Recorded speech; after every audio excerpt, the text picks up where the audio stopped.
What's up, y'all? It's your girl, Lex P. And it's your girl, Drea Nicoleee. And you are tuned in to another episode of Poor Mind, where a drunk mind speaks sober thought. So y'all already know, when I'm on this side of the couch, that means we ain't got no guests today. Hey. So... like I said this on Twitter the other day. I was like, we're going to do a favor to the listeners because y'all have been supporting us for so long. Mm-hmm. We're going to go back to dropping the solo episodes and the guest episodes like back and forth. But like I said, y'all have been doing y'all's big one with supporting us because we know we in high demand now. Ooh. And people want to come on the show. We is in high demand a little bit. I like that. We got a lot of like really good episodes dropping. A lot of fire episodes dropping. Well, what I'm liking is that, first of all, happy birthday to you. Happy birthday to you. Happy birthday to you. You see, I hit that whole low key. So this is a special birthday episode for Drea Nicoleee. Thanks, y'all. It's my birthday. Yes. Y'all is. And y'all did a phenomenal job with the background beat. Yes, I like that. We a band. We finna go on tour. One band, one sound. One band, one sound. So yes, this is a special birthday episode for my girl. So we came in the studio to record this. So this is like the first time in a long time that we recorded an episode and it's dropping like 2 days later. So we can talk about a lot of like current things stuff that are going on right now. So I'm really happy to record this episode today. I'm excited too. And I love the decor. Like the decor is so nice. Thank you, Dad. Thank you, y'all, for all decorating for me. This is so beautiful. Yes. And so you look beautiful. Thank you, girl. You know, I did a little 1-2. Nothing too crazy. I feel like this is giving very classy. It's giving a classy. I'm turning 33. I'm classy. I feel like that's like a lady age. Like I'm becoming a lady. I'm not really like a You're girl a lady no more. Yeah, I'm a lady. This is your Jesus year, right? You know, it's my Jesus year. But I always be trying to figure out what exactly does that mean because Jesus died that year. That's when you become that. But he was risen. So it's like a rebirth. And yes, he became greater than he already was. That's a good perspective, you know, because I've been definitely trying to figure out, like, why do people just always be like, oh, yeah, this is your Jesus year. That's when when people be like, oh, 23 is your Jordan year. You about to go play basketball? You about to get them ring. You about to feel like I got on a championship ring. Like, why do people do that? See, that's how I know you really not in your Jesus year. No, I am. It's about positivity. No, it is. I agree with you. Like, that's a great perspective that you had. I was but not you talk about that. Jesus died. He did die that year. He did, but it wasn't about he that. was reborn. But he was risen, hoe nigga. So it's a rebirth. It's a rebirth. That's fair. That he changed the world that year. I do feel like I'm changing and evolving. Okay, and that's what I wanted to ask you before we get into the episode today. All jokes aside. It is a blessing to be, where you are in life. Your podcast is thriving. Your business is, Muse Beauty is thriving. You're healthier, you're glowing, you're looking better. So how do you feel in the transitional period from 32 to 33? Like, what can you tell us about this past year of your life? I don't know. Ever since I turned 30, to be completely honest, I feel like I have been really focusing on like self-growth. I think I talked about this on another episode that we did recently. Like I've really been focused on like growing and evolving as a person. Crazy thing that you asked me that. I actually got into a minor accident earlier today. Oh Jesus Girl, Christ. I called you and told you. Oh my goodness. I'm not about to play with you. Anyway. Are you okay? I'm fine. I'm actually great. But what's crazy? It's like as I get older, I start to notice like my perspective on life and my perspective on things has shifted a lot. Like I'm not even mad. Like I'm not even angry. It didn't really like affect my day for real. You know what I mean? And it's like, don't get me wrong, it was fucked up. It was a minor inconvenience. And also it was not my fault. It was the other driver's fault. And she didn't have no insurance. So I'm about to have to come out of pocket, obviously, to pay for it. But like I just be thinking about how would me 4 years ago, like how would 29-year-old Drea have handled this situation? How would 28-year-old Drea have handled this situation? That bitch would have went to jail. I would have had all the time to call the police. Cause you would have been like, you need to send me your Cash App. No, you need to send me some money right now. I wouldn't have did. No, that's not true. I wouldn't have did that because the thing is, I had the option to call the police and obviously file a police report. And if I would have did that, then she would have went to jail. Karen. Because she doesn't have insurance. Yeah. So at the end of the day, I chose to just not even go that route and just go about my day because now I'm in a position where I'm financially stable enough. I have like a man that loves me that's also gonna help me with the situation. And it was a minor inconvenience. Like my car wasn't totaled. It wasn't hit to where I couldn't drive it. I just choose to have a different perspective on life. Like, and I also like to think too, God does little things sometimes to kind of make you be appreciative and grateful. Cause I feel like I kind of been like in a funk for like the past few weeks cause it's retrograde, number one. But I just feel like so much shit been going wrong. Yeah. And I'm just like, oh my God, I wasn't even super excited about my birthday coming up. Yeah. And I feel like maybe that was like a little thing, like a little nudge where God was like, okay, you being unappreciative. Let me remind you, you have so many things to be grateful for. Because even with that situation, it could have been like a worse. Yeah, accident. it definitely could have been. But and that's how I say, that's how you know you get money. Because when something like that happens, and it don't ruin your day, and you kind of laugh, you got that rich nigga laugh now. I got hit in my Rover today. It was so crazy, Lex. It was so crazy. That is how I called you. You did. She was just like, girl, let me tell ya, I got hit today. It was such a crazy thing because I was going straight and she turned left. Craziest thing. And I was like, girl, because I would have been on that road crying, bitch. I would have been just on the road crying. But like I said, I guess the nugget of advice that I could give people is like, nugget. People always think that as you get older, I don't know why people are like afraid to grow older. And I get it because I feel like I used to be that way. But as I get older, I think I just get more wiser. And a lot of shit that used to matter to me, in hindsight, none of that shit really mattered. Yeah. That's why I wasn't even really mad about the car situation because it's a fucking car. Like, I'm still okay. I'm okay. I'm healthy. The lady was okay. She was healthy. Mm-hmm. Like, that's all that matters. Material possessions can be replaced and they could be fixed. Exactly. You know? But I just feel like I was kind of in an ungrateful season a little bit these past few weeks. But now I'm like kind of back. It's crazy because I was having a conversation with my friend. Shout out to Diamond. And she was like, when I was having this conversation with her, she was like, wow, this conversation really resonated with me. And then she called me back like 4 days later and was like, I cannot get what you said out of my mind. What did you say? This is what I told her. You be dropping them gems. I do low key, especially when I have conversations with my friends in real life because I think I have been through so much these past like 3-4 years, and I definitely don't look like what I've been through. So I told her this, when it comes to life in general, God is going to send you a warning every time. He's going to throw, a little grain of sand. Today was your grain of sand. You know what I'm saying? He's going to be like, hey, wake up, pay attention. You're this is what's going on. Then if you choose to ignore, he going to throw a little rock. You know what I'm saying? He going to throw that rock and be like, hello. You know what I'm saying? Then it's going to get bigger and bigger. Then one day you're going to wake up and he's going to throw that fucking boulder on your ass. And it's going to be so hard to pick yourself up and get back on track. Things never fall just completely on you. And I say that to say because a lot of times I was complaining in my life. I was miserable. I was depressed. I was overweight. I just wasn't happy, but I was not taking accountability and I was not paying attention to the nuggets that God was dropping to me because I was just stuck in my ways, stuck in my head. But it's like when things are going wrong sometimes or you feel like you have to kind of look at the signs that are there like, hey, pay attention. You know what I'm saying? So today was just, him dropping that little grain of sand like, hold on now. Get back straight. Don't be unappreciative. Don't be unappreciative. Because you got so many things to be grateful for. I mean, Drea, what did I tell you? I mean, I got you. You got me, bro.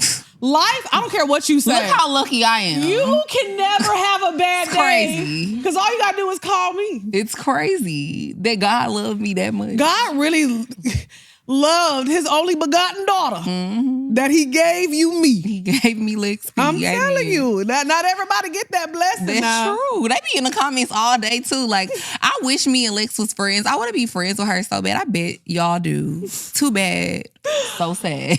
But like I said, it has been such a beautiful thing to see your growth as well. Like, I just want to give my testimony as, your best friend. I do. This episode is about you.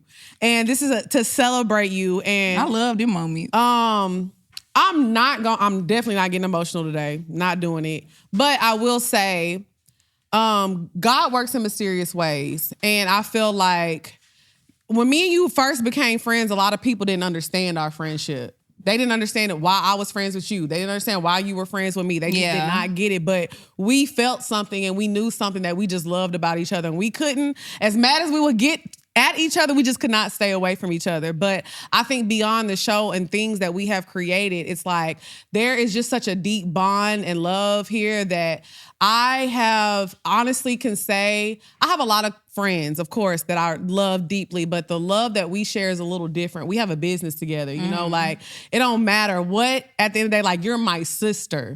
So I feel like what we have, it was like God being like, you know what, I'm sending this person into your life because you need a little protection at times. You need a little more love at times for the both of us.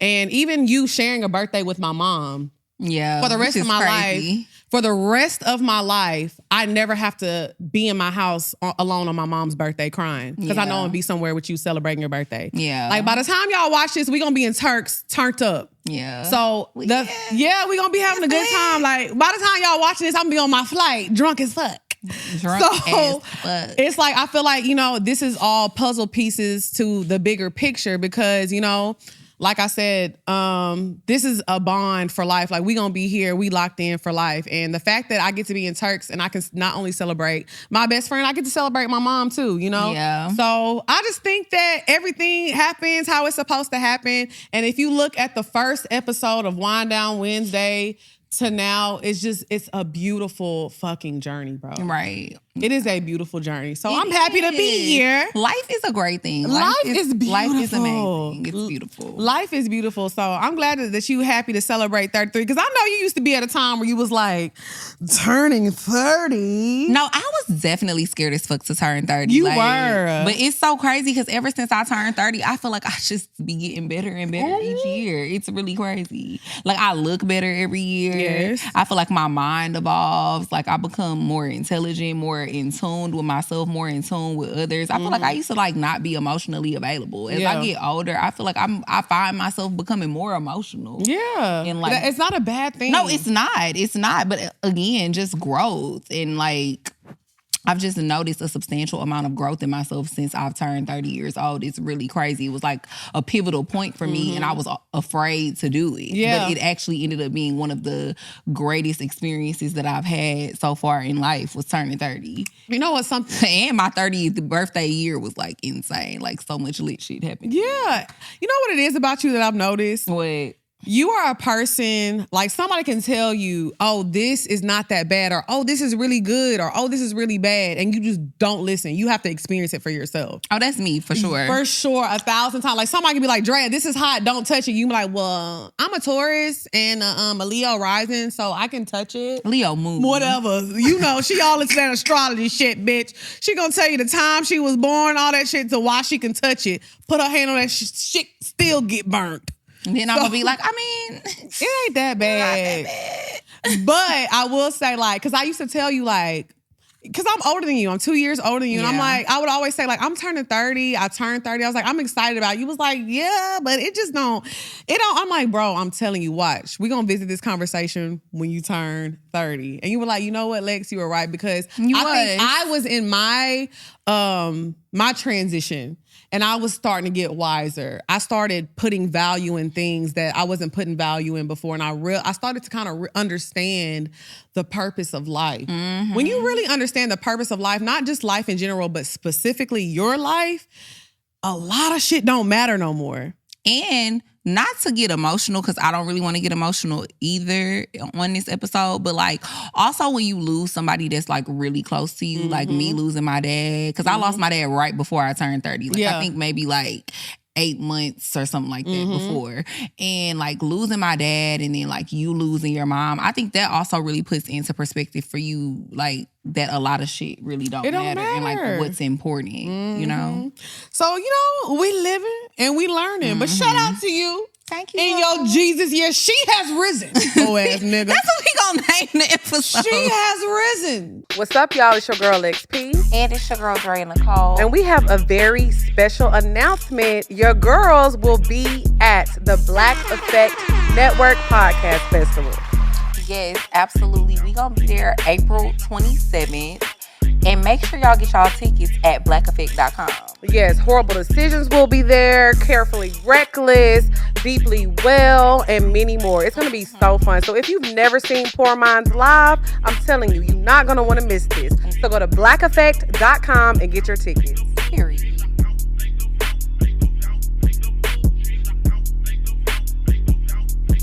Okay, period. Okay, so we're going to get into some fun stuff. So it's time to get into some fun stuff now. Yes, we have a very special guest for our Drink of the Week segment this week. So y'all know we talk about this all the time, all day, every day. Y'all know we swear by it. We love it. Illustrious. And we going to turn it up for Drea's birthday. So we got Stevens in the building from LS Cream. LS. What's up, Steve? I'm trying to hide this so that I don't spoil it. Oh, yeah, you don't spoil the surprise. What's up, Stevens? How's it going? Good. Happy birthday, Drea. Yes. So before we get into this. Yeah, let's go. We have to do a catch up first. Let's go. We've partnered with LS Cream, obviously. We talk about LS all the time. Yep. The Poor Crew has been absolutely loving it. How has the feedback been from the Poor Crew? Because, we a little ratchet and ghetto over here. So how has it been with the Poor Crew coming over? I love ratchet and ghetto. I just want to say you guys were a blessing to work with. It's been amazing. The response has been crazy. It's you guys are doing it. And I want to say before everything, congratulations to both of you. Thank you. Everything that you've been doing, it's because you're genuine. I saw that from day one. You guys are killing it. I think you're headlining the podcast festival with Charlemagne and everything. Yes. He's bigging you up. Oh, thank you, Tad. And and I think it's just dope. It's just dope to see you guys grow, and I can't wait to be part of it, even in the future, even more. Yes. Thank you so much. This It's been a pleasure working with you too. It has been, because like I said, the thing with Poor Minds is like we started off the show with us just having drinks with girlfriends. And I think LS Cream really represents that for the girls. Like, pour up a drink, have a good time. So, and then the fact that it's a Black owned company was so important for me and Drea, being, Black entrepreneurs ourselves. So I just think it's done a good job of representing Poor Minds and what we are. And it has been a pleasure working with you as well. And talk about evolution, because we went from sitting on the floor drinking $10.99 bottles of wine. So look at us now. We got a whole little brand sponsorships with LS. And I'm going to tell you something.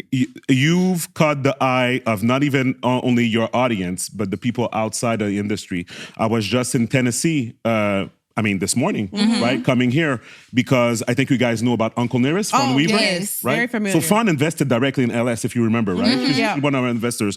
So she does this thing for the Black owners of Black liquor brands, basically, at our distillery in Shelbyville, Tennessee, where everybody gathers around and we exchange, we learn about, more about capital, about the business and whatever, just sharing good practices.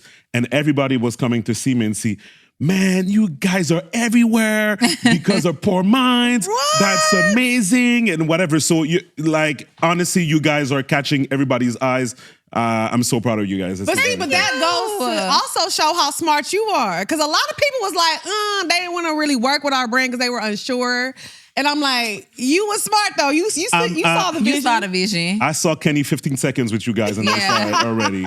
But to be honest, I think it's I think we're in an era where when you're authentic, it doesn't matter. Yeah. I think it's more of a question of people can feel it now. You're basically in people's lives every week. Yeah, that's true.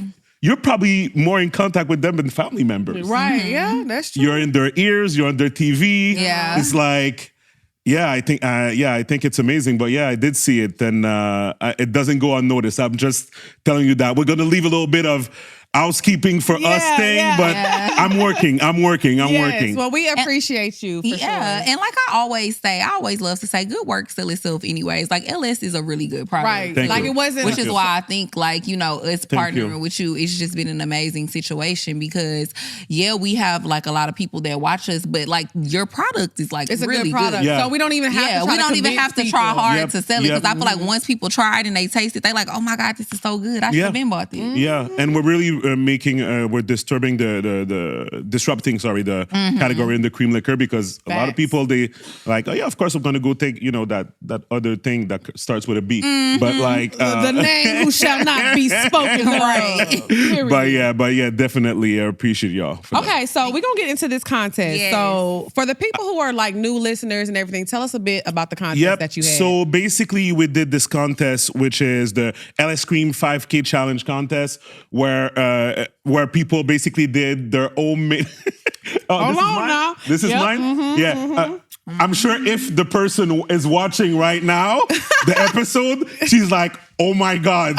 She knows. I think this is me. Right before Rick too. Rick coming up too. Yeah. But anyways, so basically people could do homemade cocktails using LS Cream. They would tag us. They would tag, of course, Poor Minds, and basically showcase one of the homemade cocktails. And guys, the response have been crazy. It was crazy. Yes, it was so many submissions. Oh my God. It was crazy. So people just submit, and today we're gonna announce the winner. Okay, I'm excited. I'm ready to know who the winner is. Are we doing this? I'm ready. Should we do a drum roll? Do we have a drum roll? Well, we can do a drum roll. And the winner is. I don't know which camera it is, but I'm gonna put it like this, guys. There you go. Woo! Ebony Newkirk. So she won doing the LS Cream Colada, which you guys are drinking right now. Fire. Yes, it's so good too, Ebony. It was you did your Bitcoin. It was pretty much unanimous with the judges. Thanks, Dad. And so how are you guys feeling the drink? It is so it's good. Delicious. That's what I just said. She did her Bitcoin. Like, this is so right good. now, what we're going to do is take it to Ty, so Ty can give us a real breakdown of exactly what's in it. All right. Congratulations, Ebony. This is the LS Cream Colada, and this includes, this is a blended cocktail. So we have some spiced rum, that LS Cream liqueur, some cream of coconut, pineapple juice, and some crushed ice. Blended it all together. We garnished it with some coconut flakes, some cinnamon, and then we put some pineapple fronds in there. So this is the LS Cream Colada. Cheers. Yes, and it's so good. And let me just add this too really quick, because I know, I drink tequila and Lex drinks vodka. So we actually have tequila and vodka in ours, and it's so good. It actually even tastes good without the rum too. Right. So if you're a tequila or a vodka drinker, you can use whatever kind of liquor you want to use, and it's still bomb. And that's what I wanted to add. One of the reasons I'm doing this convention and I'm talking to distributors and all the people from the industry, discovering LS for the first time sometimes. They taste it, they're like, it's really good, but there's something I'm not getting. That's because we use neutral grain spirits instead of whiskey, instead of rum, instead of vodka as a base for the product, meaning it mixes well with everything else. Okay. So that's the reason. So you get your alcohol intake without having the aftertaste of alcohol. So you mix the alcohol of your choice, and you can do twist on that. And this is a twist on a pina colada, which is amazing. Working. It's so good. So Ty, being a bartender who is highly skilled in your field, the best of the best, top tier, period. What is your opinion on the drink and like the flavors that mix together, and like how did you feel making the drink? So I made one of these for that earlier just to like try it out, make sure I'm blending it together very well. And it is actually really good. I'm not a super pina colada, super sweet cocktail drinker, but this is nice and well balanced. I was thinking to add lime, doesn't need the lime juice. Like, it just flows very good, very well together. The rum, the tequila, and the vodka, because I tried y'all's too. But like he said, it works with any spirit that you choose to include in it. Yummy. Ebony, you did your thing, girl. You did, girl. You deserve to win that 5K. And let me ask you one more thing, because I know people are going to be making this recipe at home. Like, on a scale of 1 to 10, 1 being easy, 10 being hard, like how difficult or easy is it to make? So I didn't blend it. That's the only difference that I didn't do, and that's just because didn't have a blender, we're on camera, whatever. But so I did it shaking the cocktail. Super easy to make. You're just adding in all the ingredients. I will say that when you're adding that cream of coconut, sometimes it's super thick, so you really want to just add a little extra shake to it just to make sure everything is blended together. But whip this up in a couple minutes and easy sailing. Yeah. Amazing. I like that. And you guys, it was such a success that I want to announce breaking news. Uh-oh. We're running it back. Round 2.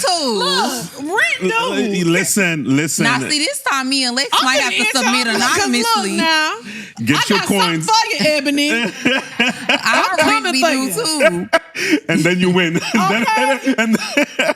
But yeah, running it back. So guys, like, listen, we're gonna announce more details, but get your bottles, get your cocktails recipe ready because it's coming back. Yay! I'm so excited. I'm ready. Well, thank you so much, Thank Steven. you guys We again. really appreciate you, y'all. Make sure y'all look up this recipe. We're gonna actually post it and get it made. You know what? We're only gonna drink some of this weekend in Turks. We you know probably are. Oh, you guys Turn are up. leaving now? Yeah, we're leaving for Turks on Friday. leaving Friday, Okay. So So by the time enjoy. The day this episode dropped, Yeah, actually. it's Friday now when they listening. to Right. it, Listen, so. you guys, I'm going back to Montreal. Thank you guys. Yes, again. thank I'm you gonna so catch much, my flight, Stevens. But thank you guys again. Yes, Thank y'all you. give it Bye, up for Stevens. Stevens and LS Cream. Purr. This is good. I'm excited. This drink is so good, and I feel like even if you know you're not in the tropics, like it's gonna make you feel like you in the tropics on your patio or in the backyard because that's what it's giving. Speaking of patios, I'm moving. Oh yeah, And I just want to talk about this real quick because I'm giving y'all a catch up because we never get to do this because we rarely do solo episodes. we anymore. don't really do. So I have just been like, I've been in my apartment, the same apartment for what, 3 years now? 2? I feel like it's been longer than that. I think it's been 3 or maybe 3. Oh, the apartment. I Yeah. thought you meant like the complex, like the building. Yeah, I've been in there for 3 years, right? I feel like it's been longer than that. I was at the other apartment longer. 2017. 2020? Yeah, I moved from my other apartment after the pandemic. I was in my was old after? Yes, because I was in my old apartment during the pandemic. Really? Yes. I don't know why I Yes. thought you were already in this building. So yeah. Yeah, 3 so it's years. been about 3 years. So I'm finally moving to a deluxe apartment in the sky.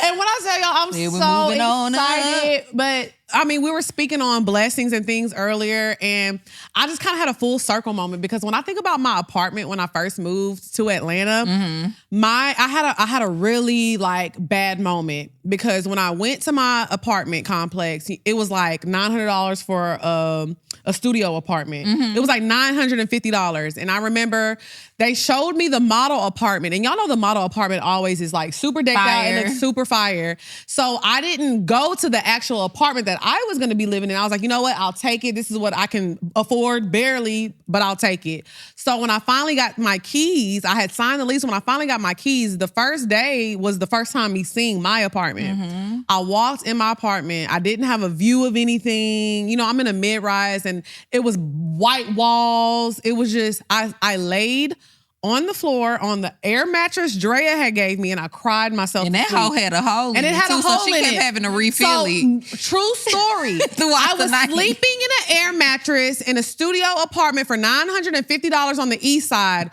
waking up every 3 hours to pump that bitch back up, and I'm crying. Wiping them tears. At least you had a mattress. Girl, but that's all I did. You know what I'm saying? To fast forward to be moving in an apartment on the 18th floor, you know, like a high rise, windows all around. Like, I'm just excited. And it's just a testament just to keep going. You know, it's not a house yet. You know, we getting there because I know y'all gonna be in the comments like, why are you wasting? It's not a waste of money. It's just a testament to where I'm at in life.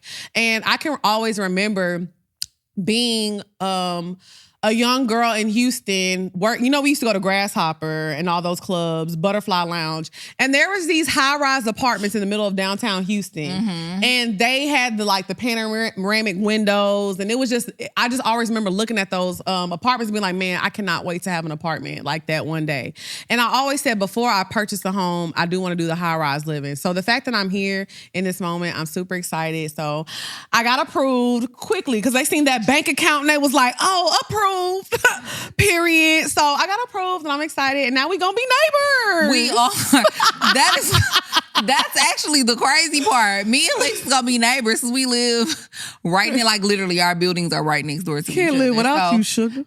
Welcome to the high rise life. Yes, I finally caught up to my sin. But no, what I was gonna say though, like you also have to give yourself credit though, because you were saying like about your first apartment, but that apartment was small and stuff, but like you really like decked that shit out. Like that apartment was so nice. Like literally, I can remember like walking from outside in the hallway to like walking inside the apartment. It seemed like two different worlds. Yeah. Like you would forget that you was even in that building. You know, it was so nice. Yeah, one thing about me, I'm not gonna lie, my home decor taste, I eat. When it comes to home. I mean, it was really nice the way you had that apartment deck. We actually recorded a few episodes in there. If y'all like scroll back down, it was like a gray wall. Yeah, my gray mirror wall I had. I'm not gonna lie, like my boyfriend recently moved into a townhouse, and baby, the way I have just put my touch in there, like it's just coming together so nice. But I really do have like a secret skill that a lot of people don't know about when it comes to home decor, because even my apartment I was in now, decked out.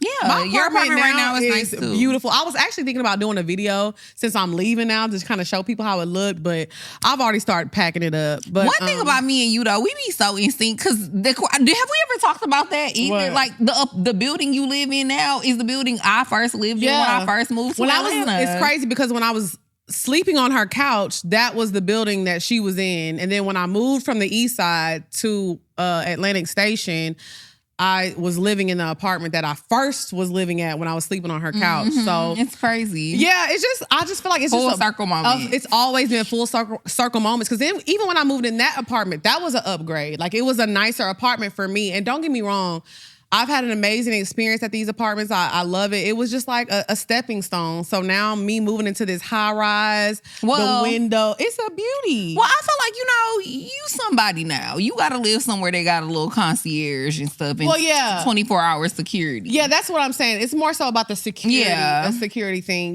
for me. So I'm just really excited to be moving. And yeah, I'm proud of myself. I'll say that. I'm proud of myself. I'm proud of you too. Yes. You came a long way from, we done both came a long way from 2017. I'm telling you, it's so crazy just looking at, life now versus then. What's up, y'all? It's your girl, Lex P. And it's your girl, Drea Nicoleee. And one thing y'all know about us, we love to save money. I love to save me some money, so that's why I love Rocket Money. Rocket Money is a personal finance app that finds and cancels your unwanted subscriptions, monitors your spending, and helps lower your bills. Because at the end of the day, who want to stay on the phone with customer service? One thing about customer service, you call them, you be on the phone with them for 30 minutes, an hour sometimes. Who wants to have to do that? I love convenience. With Rocket Money, at the click of your finger, you can click and cancel your apps, cancel all of your subscriptions, and it's stuff that you forgot about for 3-4 months. Yes, so what you're gonna do is go to www.rocketmoney.com/poorminds and get all of those unwanted subscriptions canceled. I'm telling y'all, they have saved people over $500 million, okay? $720 per year. I'm telling you, you're not going to regret it. You sign up for things and you forget about it. I do that all the time. They'll show you a full rundown of things you signed up for and forgot about. So all you're gonna do is go to rocketmoney.com/poorminds. That's rocketmoney.com/poorminds. Save you some money. Period. Stop wasting your money on things you don't use. Cancel your unwanted subscriptions by going to rocketmoney.com/poorminds. That's rocketmoney.com/poorminds. rocketmoney.com/poorminds. Okay, so we're going to get into these topics today. So I'm going to let you introduce the first topic so you can spill to the girls. You know what I'm saying?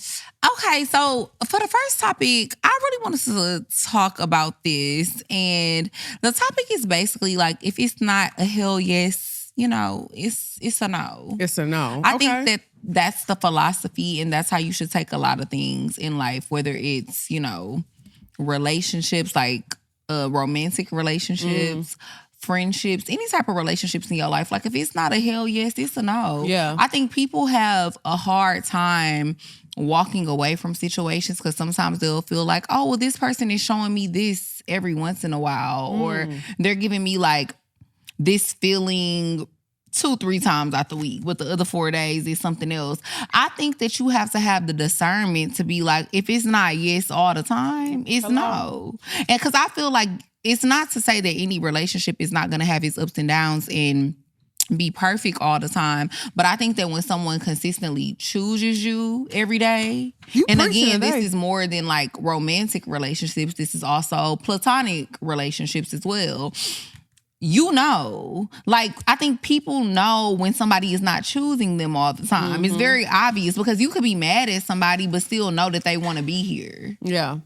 It's crazy that you put it that way because I was talking to you about this earlier and you were like, you know what, friend? Because y'all know y'all be like, oh, Lex, you be in love every other day. And I get that. But and like she do. And I'm never going to stop. I told y'all I'm a lover. I'm built out of love. People be like, oh, I want to meet somebody and they fall in love with me. Baby, I come in love. The only way I'm going to stop loving you is how your actions play out what I'm going to do. You know what I'm saying? So I say all that to say is you said something to me today and it was like, okay, this is different. Because you were like, friend, you are so happy. You were like, you are really happy. I be dropping them nuggets too. Yeah, because you was like, it's something different in me that everybody has noticed because this is the first time I feel like I'm not gonna lie, this is the first healthy relationship I've ever been in 100% in all angles. So me and my boyfriend, we have this thing that we do. It's like, you know what? We know that we love each other. But sometimes he'll be like, you know what, babe? I don't like you today. And that's okay. Because he's like, this is what you're doing and it's aggravating me or vice versa. I'm like, you know what? I don't like you today. But we choose each other every day. I don't like you today. You're doing this and it's bothering me and it's getting on my nerves. And that's how I'm like, okay, you know what? Maybe I am doing too much. Or he's like, okay, you know what? I am doing too much. But I know even on those days where he don't like me, he still loves me. He's still choosing me. It's a hell yes every day. I mean, yeah. Because I came from a situation it's never a gray area in love. And I truly believe that. Yeah. It's black and it's white. You either love me or you don't. People be like, no, because sometimes everybody's not like that. No. If a person loves you, it's black and it's white. You know, you made a really good point because I feel like, I'm not gonna lie, like, I don't really be liking to talk about my relationship too much on the show, like not in depth. But like me and my man, we've been going through like this weird space for like the past few months. But the crazy thing that I can say, which is kind of another thing that prompted me to want to talk about this topic today, is just that like, no matter what we be going through, he called me every day. That love gonna be there. He called me every day. Like, even when we be getting into it, even when we be arguing. Like, it done been times when we was into it bad. We didn't have sex for like 2 weeks, 3 weeks. Yeah, because I don't want to have sex with you. You got me fucked up. I am strict. But the funny thing is that it don't even always be me. He a little strict too sometimes. Yeah, he is. So on my nerves. So anyway, but it's just like no matter what though, like he called me every day. He check on me every day. He try to see how my day going. Like even if he mad at me, he be like, all right, you straight, you need something, you good. And I just think again, that just goes back to like always choosing somebody. It's a hell yes. It's a hell yes. Even when you low key like, no. I don't like you today. I don't like you today. You annoying me, you getting on my nerves. I'm still not gonna throw the towel in because it's still a yes. It's still a hell yes. And I think a lot of the time people like overlook those red flags because a lot of the time people be telling you it's hell no. But you'll be taking it as well. No. Maybe they just upset today. Maybe they just been in a weird space. And see, that's the thing because I think I used to do that. Oh, because I've been in weird spaces with men that I've dated before. And it would be like a weird space. And I'd be like, oh, maybe this is just temporary. But then they would go days without talking to me. They wouldn't call me and check on me for a few days. Or like, if it's something that they told me that they were going to do, and then now we not in a good space, they wouldn't do it no more. One thing I can honestly say about my nigga, even if we in a bad space, if he tell me he going to do some shit, he's gonna do he it. still do that shit. Let me disagree. It's a little deeper than that. Yeah, well, let me disagree with the statement you made earlier because you said something. You said because if they're not giving you a hell yes, they're giving you a hell no. Now, what I'm saying is they're giving you a hell no, but they're not straight up saying that either. They're giving you little seeds of hope just to keep you around.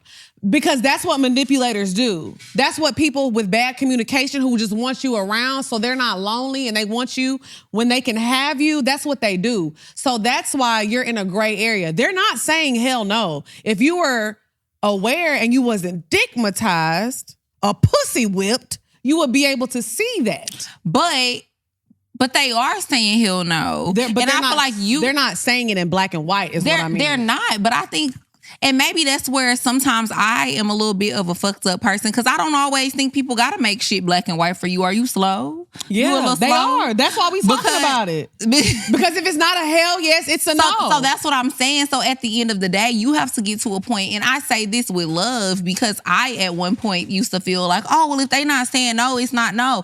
They don't got to tell you no, though. Come on. People don't gotta tell you no. Like, actions speak louder than words. Sometimes people ain't gonna never tell you shit. They just gonna keep dragging. They know you gonna come over and drop that pussy off. Or it's just convenient. I think a lot of the time, especially with men will keep women around until they find that one. They're not gonna tell you though. They just gonna keep fucking with you until they find that one, and then it's gonna be a no with you for sure. Then it's gonna be like, oh, we can't do this no more. But they gonna keep dealing with you. So I feel like sometimes people don't have to give you like a black or white answer. Their actions show you how they feel. You have to love yourself enough to be like, okay, I'm gonna walk away from this situation because sometimes it gotta be you. Because if it's not you, eventually it's gonna be him. Yep. And then your feelings gonna be even more hurt. Or it's gonna be, let me not even make this like just solely towards women. Or if you keep doing it, eventually it's gonna be her that be like, you know what, I'm actually cool on this. Mm-hmm. When you could have decided that you could have walked away because she been giving you signs, nigga. She been showing you. And I'm glad you brought that up too, because you was like, they used to go like 2 or 3 days without talking to me. I had convinced myself that I was okay not talking to my partner every day because I was dealing with men who were like, that's what was normal for them, which there's nothing wrong with that. If that's what works for you, that's fine. That's not what I really wanted. I convinced myself that it was okay for me not to talk to my partner every day because that's what this man wanted. And to me, there are deal breakers that are larger than other ones, right? But to me, if it's too many small deal breakers, all that shit is gonna pile up and it's gonna be the demise of the relationship. Mm-hmm. You have to see eye to eye on more things than you don't. I agree. You don't have to see eye to eye on everything, but there needs to be more things that you're in agreement with and things that you're not. Like you said, you and your man get into it and he still calls you and checks in with you. Since the day I've been talking to my man, I haven't gone a day without talking to him. I think anybody that can go longer than 1 day without talking to you, if you in a relationship, they don't love you for real. Like, they not worried about you like that. Well, I'll say this. That's not everybody's case. Because some people, if you don't have to talk to your partner every day that you love, you need to find somebody else who's like that. That's what I'll say. There's different strokes for different folks. That's all I mean. I agree with you. It is different strokes for different folks. But I just feel like, I don't know. I also just believe, like, if you're truly in love with somebody, you cannot go longer than a day without checking on them. I think people can be in relationships and you could care about somebody and fuck with them, but like somebody that you really in love with, because if I don't talk to a person that I love for like a day, I'm wondering if you okay. Right. Well, I guess it's deeper than like me trying to like, I'm not trying to keep tabs on you or feel like you owe that to me, but like I'm literally concerned about you. Like I want to make sure you straight. So like not talking to you for a day or two, are you still alive? Right. But I mean, but look at it this way. Me and you are best friends. I love you dearly. I don't talk to you every day. But you see me post every day, or I see you post every day, or we text. We do text damn near every day. Yeah, we do text every day. But like I said, I guess I don't understand it either. Or I be seeing you on Twitter. I know you alive, bitch. You tweeting. I tweet all day. You do. Clocking in. If you need to know, if y'all ever wonder if I'm missing, check my Twitter. If I didn't tweet for 30 minutes, somebody got me, bitch. They could never make me hate it. That's what I'm saying. And so it was like, this is kind of off topic, but I was talking to my best friend, one of my best friends the other day. And she basically was just like, yes, one thing about you and your nigga, like y'all, she was like, I can't even say it's you, it's both of y'all. Y'all don't stand on business with each other. I do. I don't give a fuck. She was like, y'all never, she was You're like, not supposed to. But she was like, but you, it's so crazy to watch this situation because you have always been a person who stand on business. You do not play when it comes to your relationships. Why are you rolling your eyes? Because I just be thinking do about I the shit. not stand on business? No, you do. And that's why I be laughing because you always be like, because I'm about to do this and I'm about to do this. I'm like, okay, Miss Girl. But yeah, she be like, y'all don't stand on business with each other. And so it was funny because I was just having a conversation with him and I didn't tell him who said it, but I was like, oh, I was talking to one of my friends and they was like, y'all don't stand on business when it comes to each other. Y'all be saying we not gonna talk to each other. We gonna take a break. And then 2 days later, y'all be together. And he was like, well, am I supposed to stand on business with you when I'm trying to be with you and build a future with you? Like all these games, all these games don't need to be played. You try to stand on business with people that you don't want to be with. Ooh, 8 up. I tweeted that the other day. It ain't nothing to stand on business on. I'm not doing it, bro. Yeah. I want to feel vulnerable. I want to feel safe. Yeah. I want to feel like, hey, if I have an issue and I bring it up to you, I don't have to worry about you not talking to me for 4 days. I said this to you earlier. Mm-hmm. I am in a healthy relationship. It's so healthy. It makes me look back at my relationship and I was like, me and that man were at war. Not at war. I was 34 at war. You right. And he was 34 at war too. No, he was older than me. He was? I'm talking about I know. He for a long time. He was 40 at war. Don't do him like that. Cause you know he probably gonna watch this and be like, man, he gonna write a diss about you. I don't give a fuck. And that's gonna be his fault cause then everybody gonna know who you is, nigga. I'm just playing. But anyways, you know, I don't like to. I low-key used to like him though. Like he was cool. Yeah, he was at one point. He's a cool person. He actually is a cool person. And but he ate that freestyle. He up. eats a lot of his stuff. I'm not ever gonna take away from his talents. But what I'm saying is, me and him together was not anything good. And like I said, God gonna throw that grain of sand. He gonna throw that pebble. He gonna throw that rock. He dropped that boulder on my ass, and that's what it took for me to walk away. Mm-hmm. And guess what? He tested me again because every time we would fall out, he would do the same thing. Send me a text message. We laugh. But by the time he sent that text message, baby, I was deep. I was deep with my new bae. And it was hell. It's so outside of me falling in love and me being a lover girl, it's so healthy. I like your new bae. He make me laugh. He funny. He is funny. I know. But I'm just saying, like, it's just crazy because outside of like us getting along, it's just good to be in a happy relationship. And outside of being happy, it's always a hell yes. And it feels good to be in a hell yes and not a gray or a no or a maybe. You know what I'm saying? My bad. What? Because I was about to say, you know he funny if he make me laugh. Yeah, because you don't think nobody funny, bro. I don't. And you really be sending me stuff like, girl, look at this.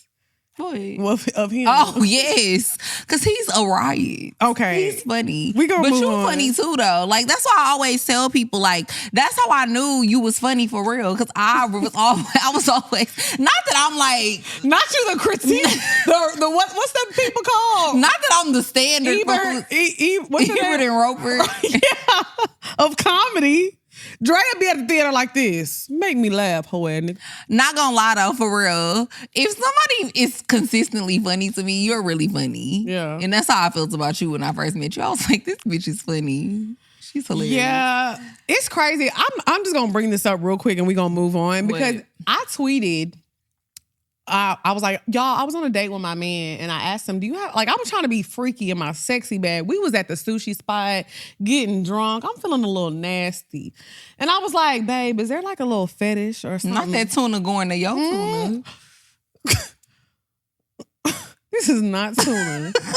This is not tuna. Sashimi. This is grade A sirloin. That filet mignon. It's steak. I feel like it's a little pink in the middle. So a little brown on the outside. But see, you think about tuna in a way that it stink. Like, I'm not. You talking about the tuna steak, the tuna tartar? I'm talking about like the tuna, the high level tuna that they be having. Never a fish. Never a fish. Never a fish. Never a fish. Never gave that. Not in the deep blue sea, bitch. Never gave Ariel, hoe. I like Ariel. Well, she cute. That's cute for you. She cute. But anyways, so we getting drunk and I was trying to be sexy and cute. I was like, babe, do you have a secret fetish that I don't know about? He was like, silence. And he ate me up bad. It was to the point where we was both dying laughing, right? So I tweeted it and it ended up going viral, right? I saw that. I had people in my comments for days telling me, this man don't love you. You need to leave. You are not his piece. You need to shut the fuck up. And I was like, bro, that's why it's so crazy because I'm like, this is how I know the internet is not a real place. Because if y'all knew who my nigga was, y'all be like, oh, he unserious. He is very unserious and he don't give you silence, bitch. So that's why don't ever go to the internet for validation. That's why it'd be so funny when people be saying comments to us on the internet like, oh, you bitches. You whores. No one will ever love you. You're going to be alone forever. People love us outside. That's why I say when you have a podcast or anything that you're pushing online, that's cool to have an online presence, but you need to have a presence in real life as well. People love us outside. I go outside. And when people are being mean to me on the internet, I don't delete tweet. I log off and I go outside. Yeah, I be outside a lot. And on top of that, like, we have so many people around us in real life that love us. Like, not even people that we just meet randomly, but I'm talking about like our friends, our family. Surrounded by love. Like, surrounded by love. Surrounded by love. Okay, so we're going to keep on the topic of love. We're going to get into the next topic. Because this actually goes into what we talking about a little bit. Because you know what? I'm going to call this topic. Another love TKO. No, we're not talking about love TKO now. Love didn't knock us out yet. No, I just like this song. And you always say he look like your daddy. He does look like my dad. He do. If y'all ever seen Teddy Pendergrass, you done seen my daddy, bitch. Well, I don't think they've seen either of them. Well, they in the same place, nigga. Y'all gonna see him one day. We all will, bitch. But that's another topic. She has arisen, amen. But This bitch. Sorry. I really have dark humor and we both do. Like, why would I say that? No, but our dark humor is so bad we be on the phone. I think sometimes though, that's why people think we be being mean to each other. But we really just be playing. Yeah. But we get it. Yeah, we get it. Yeah. We don't need them to get it. Fuck them hoe ass niggas, huh, girl? Fuck them hoe ass niggas. Say it, girl. I can't say it like you though. You said it good enough now. Okay, so I'm gonna call this topic Let Me Cater to You because I know I'm being annoying and I'm being that girl like my man, but somebody said something to me and the comments that me and Drea get, they never get to me, but it was just so funny to me because I saw somebody comment on the Van clip. One of the clips that we did with Van went viral recently. Mm-hmm. That's why I'm so glad this episode drops on Friday because we can talk about this now. And we were talking about the 50K topic and Van was giving his opinion. And somebody was like, Van gives a very good point, which Van is very smart. He did give a good point. And I was actually agreeing with him with the stuff that he was saying. Y'all have to realize these clips are clipped. That was a 45-second clip of a 30-minute conversation. Mm-hmm. So going back to what I was saying, he was like, man, it's so crazy how women expect men to provide and do all of these things. And y'all are using men for dates. Y'all don't want to cook. Y'all don't want to clean. Y'all can't even barely hold a conversation. And I was like, I wanted to reply, but I was like, you know what? I'm going to talk about this on the show because let me tell you something.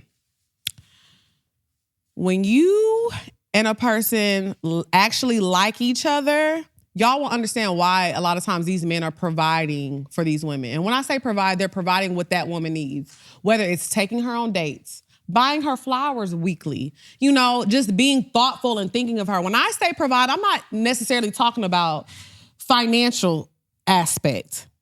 You're providing an experience for this woman, okay? And you're providing this experience, and guess what? In return, that woman is gonna love you down. A woman loves love, bitch. If you treat a woman like a human being versus a piece of meat that you're fucking, you're gonna realize, oh shit, this is how it is to be treated nice by a woman. Y'all be like, oh, women don't bring nothing to the table. This woman is gonna cook, clean, never smell like onion rings. You know what I'm saying? She gonna keep that whippersnapper real tight. Because you are loving her correctly. It is the circle of life, hoe ass nigga. And y'all not following the motherfucking rules, bitch. Yes, these women, Beyonce was on a song talking about, let me cater to you. Jay-Z was loving her down. She's still singing about Jay-Z. Onion rings is crazy. I'm sorry. I didn't write that. I know who wrote it. I know who wrote it. But it's just like, at least from my personal experiences, onion rings don't even stink. Yeah. They kind of be smelling delicious. You love Red Robin, yum, bitch. You a Red onion Robin. Rings You be getting that onion ring towel. Don't give me... Look, onion rings smell delicious, first of all. And if you gotta get it real quick, these don't really smell good, but a good Funyun. That does not, onion rings they don't stink, but that's not how a body should smell, is what he meant. No, facts. But bodies shouldn't smell like a lot of things, but you niggas still be fucking them. Like, Drea! I would prefer an onion ring over some of the smells that niggas be encountering. What you done smelled before? Me? Yeah. Fishy. I've smelled a cowhide. A cowhide. Sorry.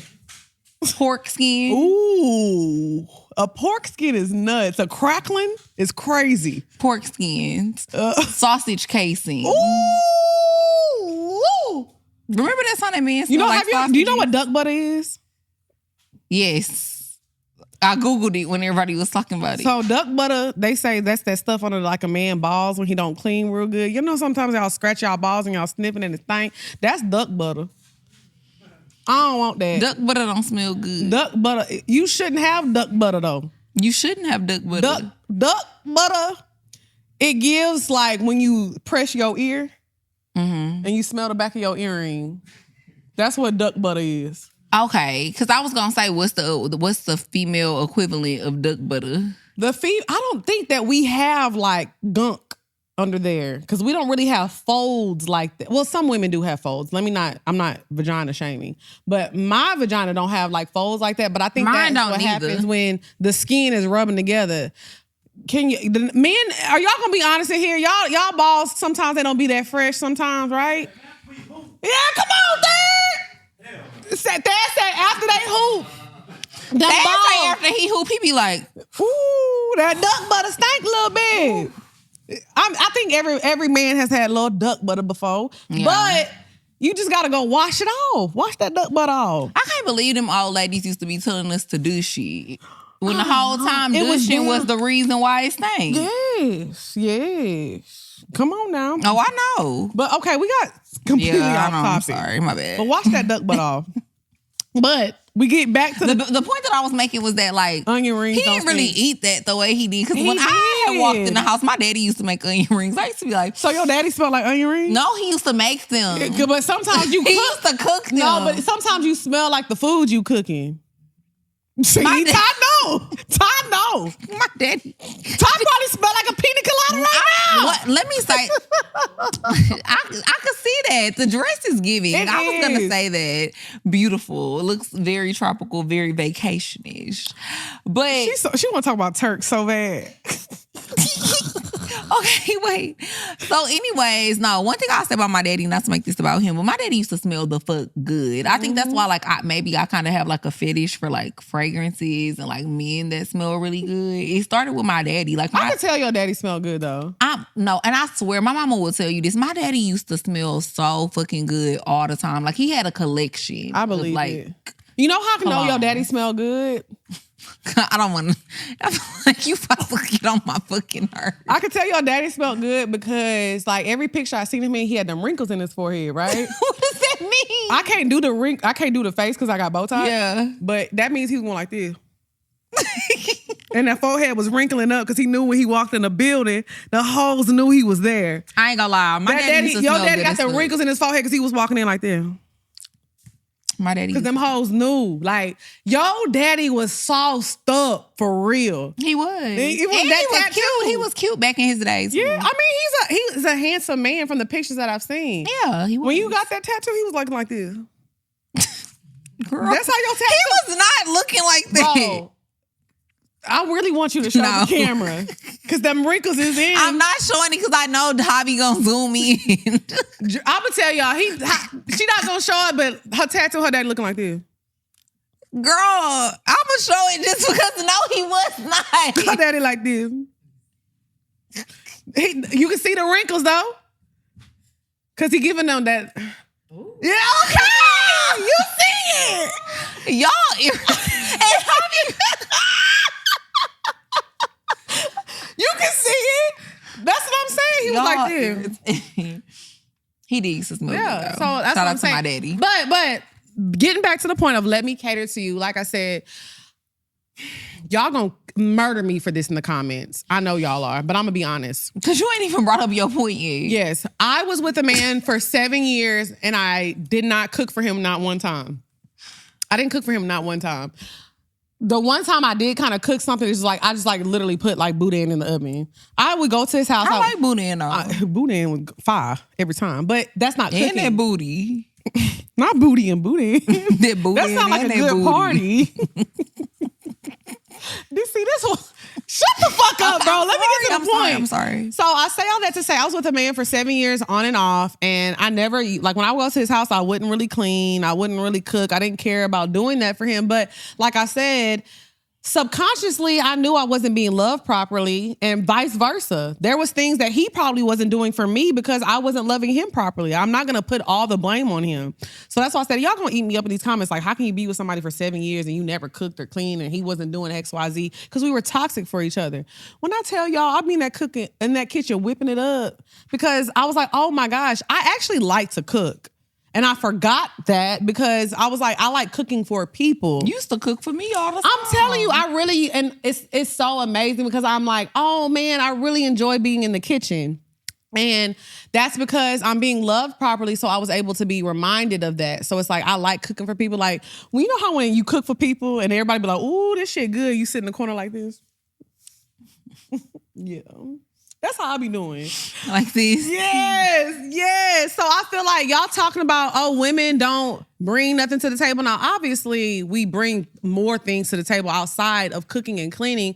But I think a lot of the things that men look to when you're talking about like basic things that you want, women do still do that. Very much so. I think women bring people to the table, and anything else is extra. What you mean? Anything else you lucky that we literally bring people to the table. Like having babies? Yes. Oh, okay, yeah. We are literally the reason why the world is populated. Yeah, absolutely. So anything else is just like, it's a little icing on the cake. Yeah, but I say that because I haven't brought a person into this world. So, but I value... Me either. You know what I value about myself? I value curating a home. I value bringing peace to a situation. Like when somebody can really ask me like what I would bring to the table, I hate having this conversation. But if somebody really asks me like, what do I bring peace. I curate a home. Like I feel like if a person has been out all day working and they have the troubles of the world, they'd be like, oh, I can't wait to get home to my girl because I know I'm going to feel peace. I'm going to feel safe. I know I'm some food cooked. I know I'm going to have a listening ear. I'm going to just feel good. Like I'm a safe space. And that has nothing to do with how much money I got, how wet and warm and gush it is, pussy. Oh, that's another topic. It's not the big topic. Sorry. But I'm saying that's all the extra stuff but you can get that from anywhere though. You can get a bad bitch anywhere. You can get that ushy gushy pussy. You can't get that anywhere. That's a lie. But what I'm saying is that those are things that like don't matter. Like, but that's what I feel like. Like I can really curate a home. Like I can really, you know what I'm saying? So I feel like that's what's valuable to me. I mean, and that's important, but like you say, you have to be in the space to want to do that for somebody. Mm-hmm. I think that is why the men that get online and say that, those are men that like women have not wanted to create that space for you. Right, because you didn't give them because for whatever reason, you didn't make them comfortable enough. Because I feel like women naturally by nature, we're a nurturer. Yes. We're going to turn a house into a home. For real though, we just innately have that ability. Like it's in us, you know?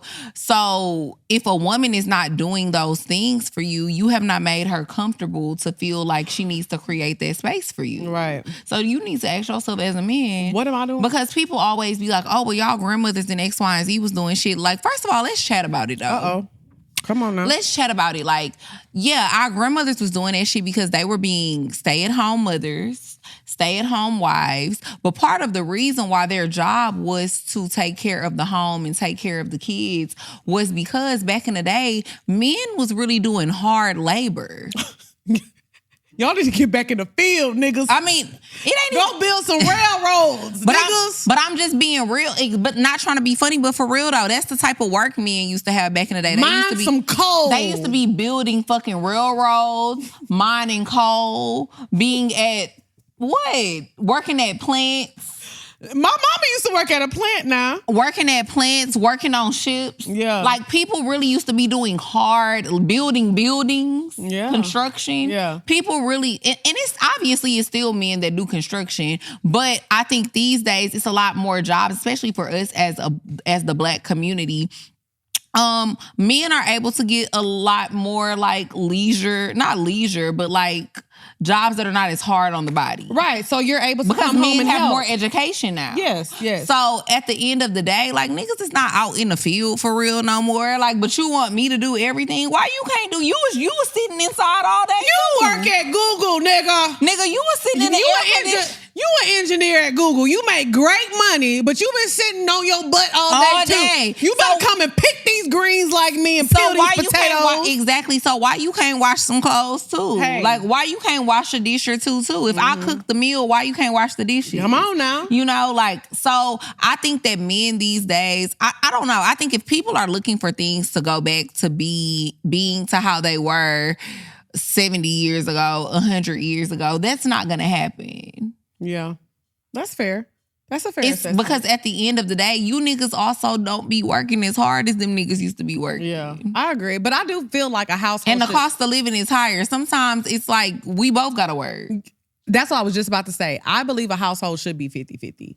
Not as far as paying the bills. I'm not talking about I'm paying about to say, that's not, where you lost me, sister. Me personally, I was with you until No. I'm talking about 50-50 as like we're both contributing as far as making the household function and run.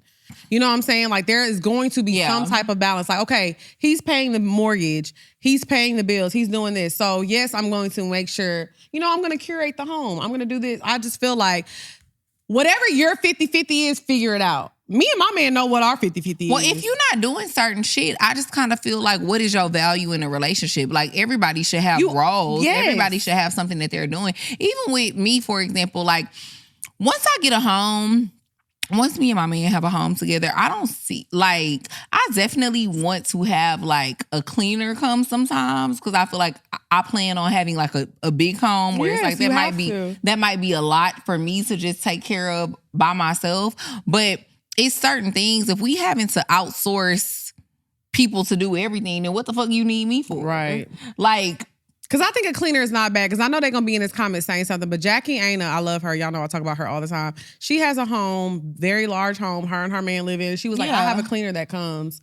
I can't remember how often she said they come. But it's like, if you have a big home, that's a lot to clean. Well, sometimes with women, I think especially when they get with men who have a lot of money, they feel like, oh, well, like, we can afford a nanny. We can afford a cleaner. We can afford a chef. We can afford all of these things. And I think those things are nice to, like, help a little bit with things. But then it's like, if the nanny, the chef, the cleaner, the gardener, all these people doing everything all the time, like... What you doing? What the fuck the nigga need you for? Right. No, I agree. You should definitely step up. And you're not working and you're not bringing any money in. It's just kind of like, I get it to a certain extent. Like, what? That's why I said the household should always be 50-50. And when I say 50-50, it's not always about finances. Yeah, it's when not. People hear 50-50, like you said, you was like, oh, no, you lost me there. No, I'm not talking about finances. To run a household is more than just paying the bills. You know what I'm saying? You have to actually, like, run the house. Yeah, you gotta run the house. Some millionaires and billionaires have houses so big. There is a job title out there called a house manager. Mm-hmm. These people have a job of literally running a house and making sure People are there to cut the lawn. People are there to clean the pool and shit like that. Like there is a job title for that has been created. So it's a lot to like manage a house and run a house and keep everybody on schedule, especially if you have kids. But back to the point at hand, and we're going to wrap this up. It's very easy to get a woman to cater to you. All you have to do is be a decent man and treat her right. And this goes not even to just relationships. Even if you and a woman, maybe y'all aren't going to be together forever. Maybe you are in a situationship and y'all just are friends with benefits. It's okay to treat a woman like a human being. Just because you're fucking somebody doesn't mean you have to treat them like you don't know them in public, or y'all can't say hey to each other, or you have to just give them the bare minimum. I seen a tweet the other day, and a guy was like, man, I walked in this whole house and her handle was gone. It looked like the handle on her bathtub or something had fell off. He was like, I'm never coming over here again. And a guy had retweeted. Because like, the handle, damn, he's street. But maybe it was just a little loose. But what I'm saying, a guy had retweeted and he was like, or you see how like Tossie. Right, but he said, this is how I know y'all fumble, because $20 at Home Depot and a conversation, that girl would have been melting in your hand. Because all you had to do is be like, you know what, babe, let me fix this for you. And he was like, people were like, well, I'm not doing that for a situationship. You can't treat a woman like a human being. $20 and a screwdriver, bro. And you not doing it for a situation, but like, you not gonna fuck with her no more over like a $20 problem. Like, bro. That sounds so stupid. But that's what I'm saying. Y'all change the narrative because y'all want to be like, oh, y'all tripping. Y'all act like everybody got money. Everybody got this. Everybody got that. But at the same time, when you do see somebody who maybe doesn't know how to fix something, or somebody who is struggling or whatever, y'all want to dehumanize them. So it's like, is it Uchi Wally or one mic, bitch? Which one is it? You know what I'm saying? Because I think if somebody needs help that you are involved with, whether it's somebody you love or somebody that you're just fucking, it's okay to treat people with respect, bare minimum, and help them out if they need it. Like if I had a nigga I was just fucking and he needed something, like something that's not, you know, not like he asked me to pay his rent or something. What if he asked you for $1,000? Wow. $1,000. $1,000. $1,000. I'm not gonna lie. No. No, hoe ass nigga. Okay. Would you laugh like that? No. I feel like you would laugh like that though. I said little things. Like if what if he asked for $500? No. I mean something little like, what about $200? Shut the hell up. Legs. What's $200 to a ball? You know what how I'll make him $200? Maybe he got a little business promote. I'm going to promote it on the show. You going to make $200. What if he massage your feet for an hour? Girl, I can go to the nail shop and get that done, bitch. You going to pay $200 to them people too. At the end of the day, if it's something little that I can do to help a person, like I said, what? If this is a man I'm fucking and say he got an ebook or something, or say he got a business to promote, hey, go get your plumbing done by Darius. You got a toilet? You need some pipes fixed? Darius gonna hook you up, man. I like plumbing by Peter. Hey, if he got a little club, hey, y'all, go to the local Shake It Down Fast, the juke joint. The juke joint. I got a whole platform I can promote. By like, Deshaun. That's what I'm saying. Just because, I like that. You know what I'm saying? So that's what I'm saying. That's You can do things for people, and you don't have to dehumanize them or treat them like, oh, I'm just fucking you. I don't got to do nothing. I just think people, like, we forget that people are still humans. You know, people need help. Yeah, it's just a little weird. So the fact that he was like, oh, I ain't never coming back over here again. And the guy was like, if you would have just fixed it, this girl would have been melting in your hands. So yeah, y'all don't have women bending over backwards for you because you're rude and you're mean. I agree with him. Nasty. Because then it's different though if you go and then it's like a mattress on the floor with pee on it or something. Then you can't work through that. Pee is nuts. Is it a dog in there? Because who peed on the mattress? That's what I'm saying. Like, that's stuff that you can't really work through. Like, I can't help you with these. I got to go. I gotta go. I don't like that. Okay.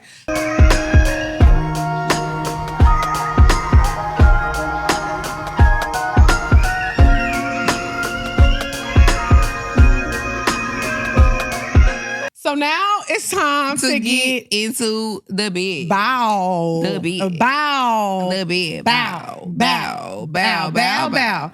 Okay, so in honor of your birthday episode, we're going to talk about birthday sex. Birthday sex. Girl, you know I. Girl, you know I. Eat your birthday, though you know I want to ride. Sit more easy and sit up on my couch. We is sitting on our couch. Smooth, chill.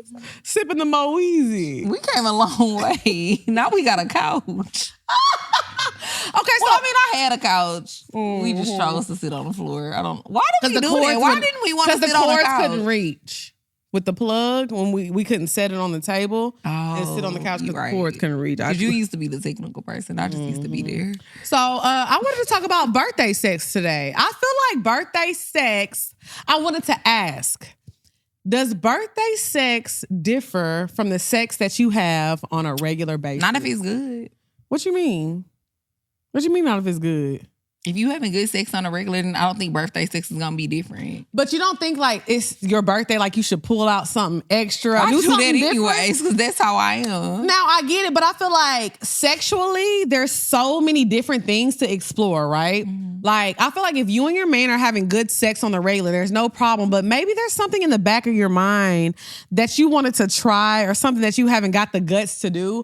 Most of the time, you're drunk on your birthday, so I feel like this is the moment that you can pull out something that you wanted to try and you don't get no judgment. You know what I'm saying? Like if you've ever wanted to like role play, bring in a toy, like anything, like that stuff sounds basic, you know, to us, but sometimes people don't use toys in the bedroom. Right. That's why I think we should have that's why I think we should have had another person for this topic. Because I'm gonna do what I want, whether it's my birthday or not. But not everybody is like that. I do feel like I know, but I thought you was asking me. I am asking you, but I feel like on my birthday, I'm not gonna lie, I do feel like you need to do something different on my birthday. Like what? Like I don't know. Surprise me, hoe ass nigga. Give me an example. Like I should walk in and see like a sex swing hanging from the ceiling. Like, oh my goodness. But that's regular. For you, bitch, I've never used a sex swing. Oh. That's what I'm saying. So I feel like birthday sexes should already be different because one, most of the time we should be out the country on some shit or we should be in a hotel.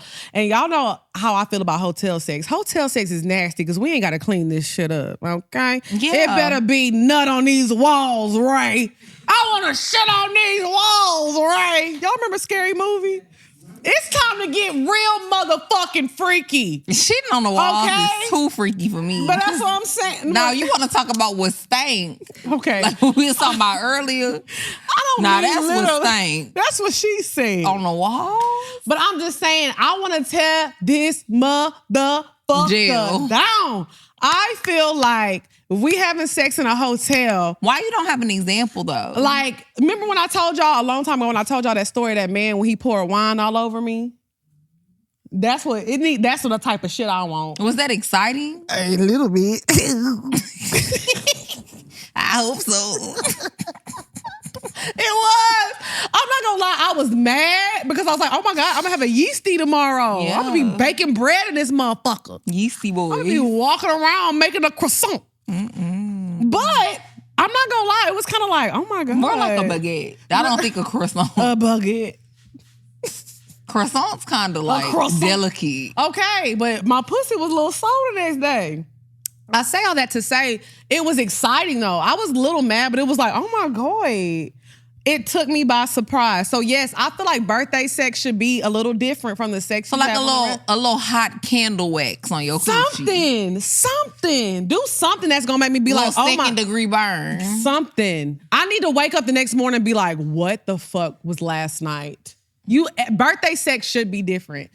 Good sex can happen every day. I get that. What I'm saying is it should just be a little adventurous.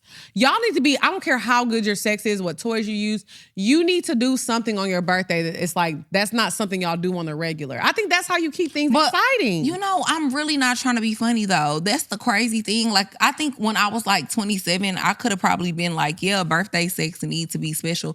I can't really think of too many things I have not done. Maybe he can like. Unless it's like adding somebody else in. Yeah, I mean, even something like that. Maybe you time up and just. But I've done that too, just not with. But that's what I'm saying. This person. Maybe just time up and beat the hell out of him. He might like that. No, I'm not about to do that. But sometimes people like that. To me. But sometimes people like that. They want you to talk down on them. You little nasty whore. I asked you though, would you be okay with somebody putting a collar on you and you walking you like a dog? And you said no. But you know so what? like the crazy thing is that you trying to have this conversation with me right now, but you not really that adventurous. But I'm not gonna lie. Because I would let somebody walk me like a dog. And I I ain't take gonna that lie. back. If it was his birthday, I might like that. If it was his birthday and that was something he wanted to do, call me Rover, bitch. Or maybe a cat. I'm finna walk around that room. Is his birthday?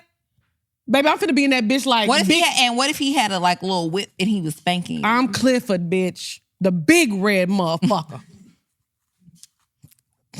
I don't. That's what cats. Oh. Woo.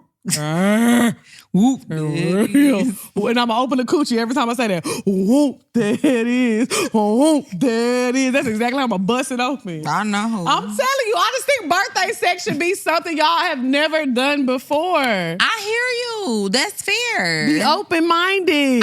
But the thing is, I am. That's why I feel like I've done so much shit. I am open-minded. So that's why I think at this point in my life, It's hard for you. I'm not saying that birthday sex should not be special and it should not be you trying something different. I just, at this point in my life, I really can't think of anything that would make birthday sex special for me because I do everything on a regular basis. I did some crazy shit a few weeks ago. I don't want to know.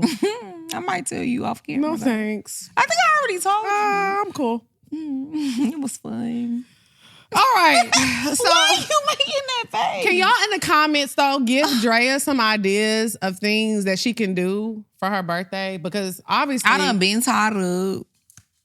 That's what I said. I done been blindfolded. Yeah, I'm not gonna lie. This probably TMI. I haven't had BV in like 4 years, 5 years. Like it's been a long time. Okay, but anyway. I feel like that happened when you don't really like know how to like care for your coochie. But no, sometimes it just that shit can happen overnight. Like something literally like you can have sex with somebody and they done have sex with somebody else and you can wake up and you can have BV. Like I just said, not knowing how to care for your coochie. Well, that's not. But what I'm saying is, if you have sex with somebody and you wake up in the morning, with no you condom. Yeah.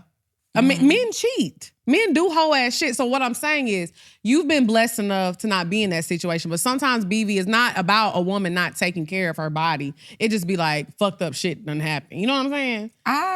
It's not about not taking care of your body, but a lot of things can prevent it. Yeah, it can prevent it, but you being strict too. Sometimes that condom, sometimes you gotta slide that motherfucker off, no?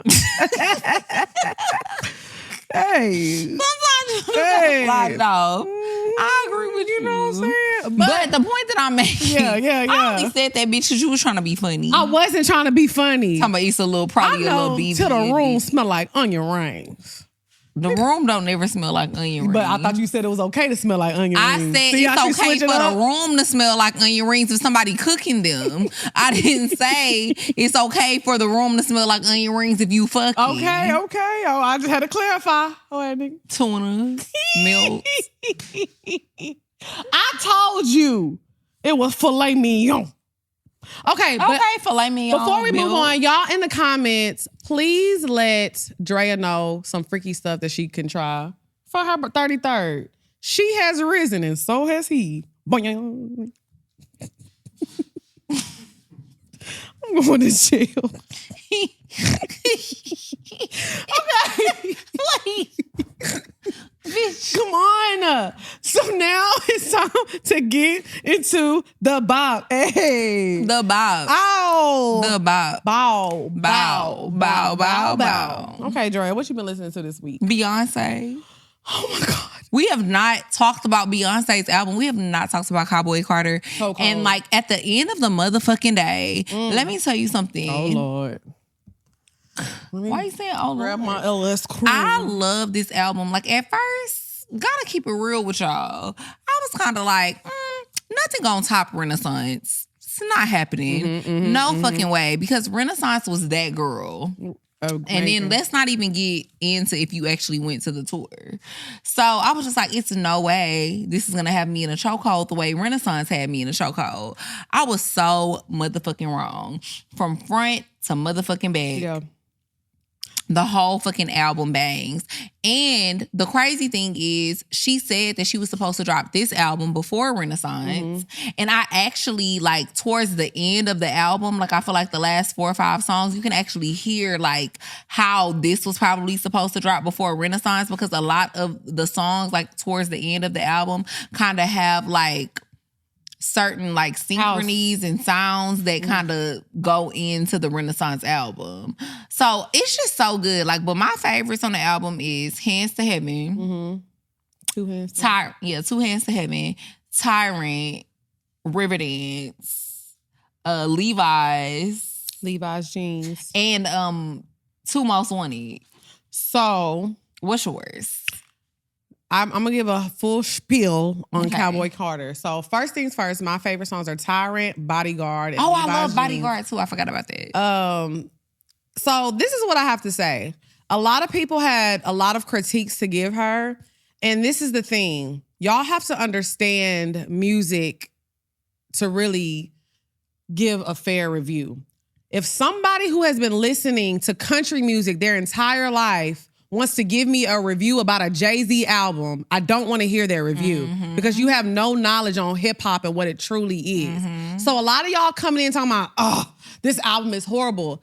If you didn't like country music, you should have known this album wasn't for you. So we don't need your commentary on it. And I'm not saying I'm the most educated on all genres of music, but I've never hid the fact that I love country music. I done put y'all on so much country music over the years. Y'all know.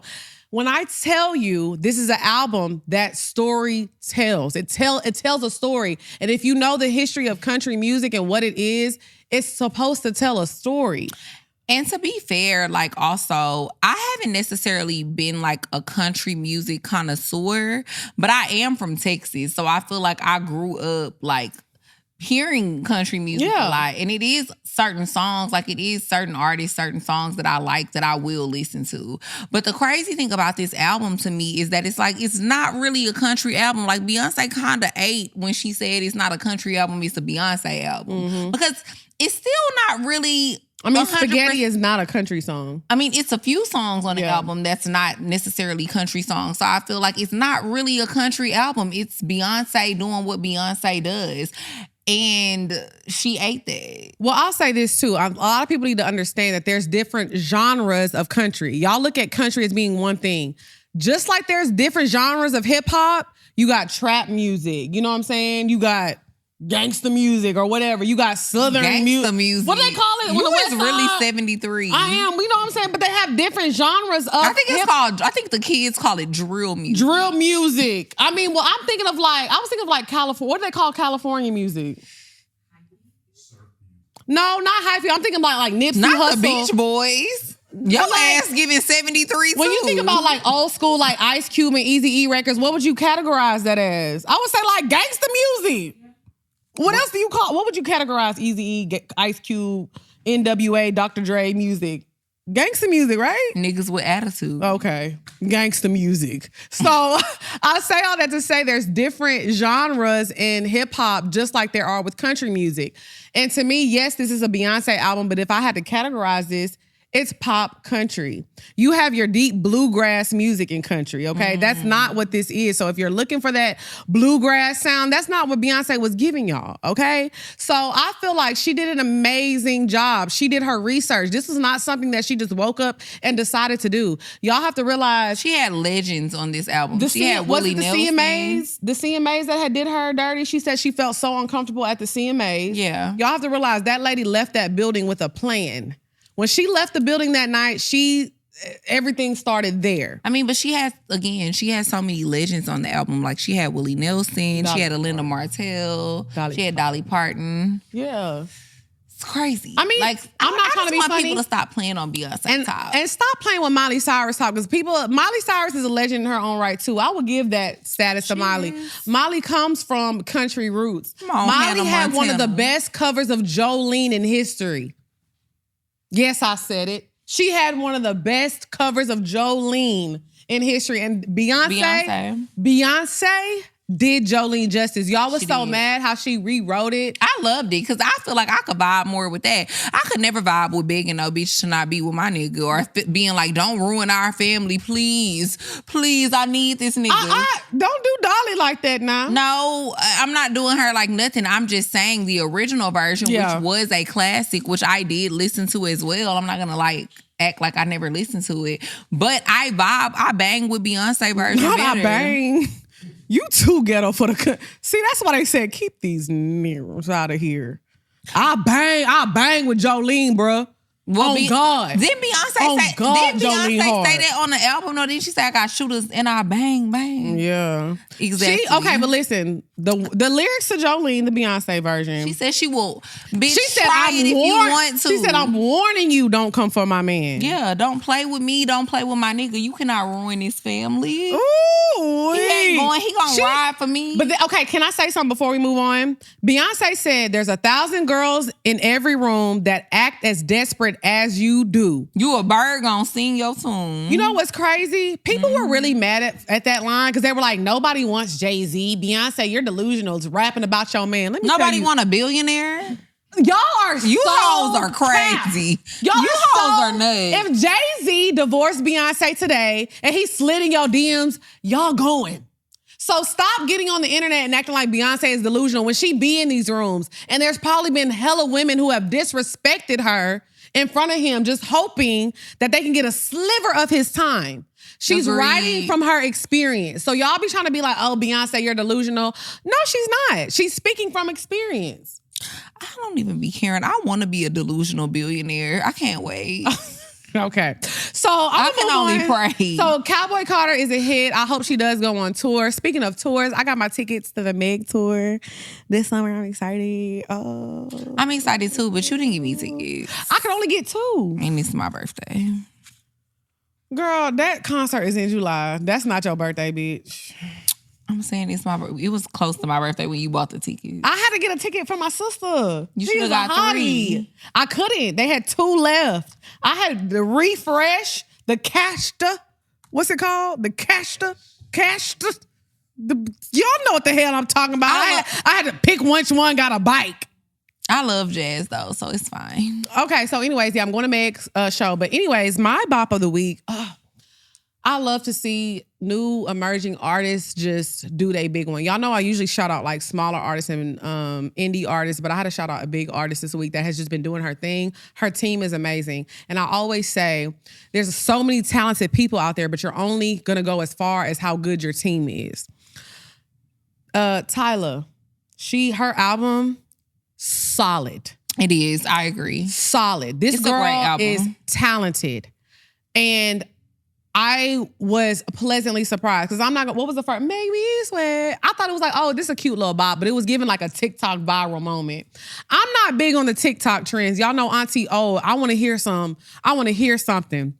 When she dropped that album and I heard that song Art, that, and it's still going viral on TikTok, but outside of it going viral on TikTok, the lyrics, I don't know who wrote that song. I don't know if it was her, somebody else. I didn't do my research on it. That is a beautiful song. It is beautifully written. And I'm not gonna lie, I see some longevity for her. I really do. She's beautiful. She can dance. She can hold a note. I'm rooting for Tyla. They said they feel like she the new age Rihanna. I do think the route that they're taking, how they're trying to market her, because y'all gotta remember Rihanna in her early days, she was making the what's it called music, the Caribbean type music. She was making, if it's loving that you want, then you should make me come, Mr. DJ, somebody replay. Come, Mr. DJ. Yeah, like that's the kind of music she was making. So we can't say what type of music she's gonna make 10 years from now. Rihanna was singing her heart out. Hey, Mister. Hey, Mister. Hey, Mister. Please, Mr. DJ. Tell me if you hear me. Turn the music up right now. She was like this. It goes 1 by 1, even 2 by 2. What goes 1 by 1 and 2 by 2, girl? Everybody on the dance floor, apparently. Let's go. Dip it low. They gonna bring it up slow. That was a good, cute tune. It was. But yeah, but I'm not gonna lie, I'm rooting for Tyla. I think the way they're marketing her, it makes sense how people are comparing the two careers. So I think so too. I'm excited to see where she goes. I think she's a good artist. I like her album too. It's a solid album. Yeah, I listened to it. I listened to it like twice. So that was one of the songs that caught my ear, but I'm going to, listen to it some more and see what grows on me. Okay, so now it's time to get into the item of the week. So for the item of the week, I wanted to talk about my hair this week because I have some braids and we actually just started working with a new hair company called Crowns of Love. And so basically the company's mission statement, they are basically a company where they donate wigs and hair to women who have cancer, women who have alopecia, women who have suffered from hair loss. They normally donate hair, and she's actually about to start her own company where she actually sells the hair, but a portion of the profits will go towards the nonprofit organization. So I have the hair in right now. This is the body wave hair. It's so pretty too. And it's 3 bundles. And I also got one of the bundles dyed blonde. I don't know if y'all can kind of see my little highlights that's in my braids. But I got one of the bundles dyed blonde. It it dyed really well. And it also kept the texture. So this is some really good hair. Yeah. I've been getting so many compliments on this hair. And so Lex and I are actually going to be working with this company now. And she's going to launch, I think, the website on April 24th. So it'll be a few days after this after this episode drops. And yeah. So we'll update the bio and put that. So I feel like this. Black women, we're already buying hair. You already buy hair. So why not buy good quality hair for a cause? I don't know. I just feel like sometimes you can't give back like you want to, but it's if you're going to buy something that has, something tied to it that's doing good for people. If you're going to spend $500 on some hair, either way, why not spend $500 and then $150 of it or $100 of it goes to a nonprofit organization that's going to help other women who have cancer, who have alopecia, who are suffering from hair loss, and can help make them more confident and feel secure in themselves again. Because I feel like as a Black woman, our hair is we're really tied it's our crown. Yeah, it really is. So I think that we should all have the opportunity and to just feel good and look good in our hair. Y'all know I talk about how my old wigs used to look all the time, and it was a struggle for me. But we are here. I have one if y'all ever need reference. Okay, they don't need reference now. They don't need that reference. If they ever need reference for why they should buy Crowns of Love. Yeah, so shout out to Crowns of Love. We're going to put their Instagram below so y'all can follow them and go get their hair.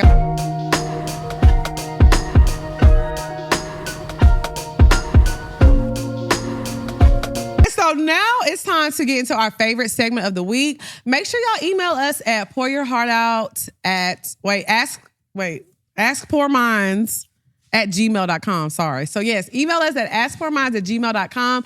Get your question answered on the show. If you're a Patreon member, make sure you put that in the headline and send it to the email. You get to skip the line. Okay. Thanks, Thad. Thank you, Thad.